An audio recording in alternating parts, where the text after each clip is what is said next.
What's the funniest misunderstanding you've ever been part of? One of the funniest misunderstandings I've ever been part of happened during my first trip abroad, specifically, my first time in Japan.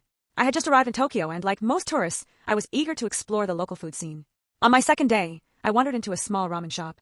The place was cozy, with maybe 8 seats total, and run by an elderly couple who spoke no English. I didn't speak Japanese either, but I was armed with Google Translate and misplaced confidence.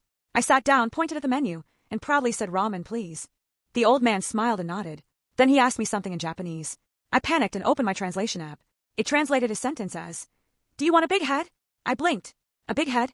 Now, I remembered reading something about Japanese dishes being labeled as small or large, so I assumed big head must be a mistranslation of large size. I nodded enthusiastically. "Yes, big head. Big head, please." The old man looked slightly puzzled but chuckled and walked away. I was feeling pretty good about myself until he returned with a bowl of ramen and a plastic mannequin head on a tray. Everyone in the shop started laughing. Apparently, the phrase he had used was a local slang joke they played on tourists. The big head was literally that, a mannequin head they kept around just for laughs. I laughed so hard I cried.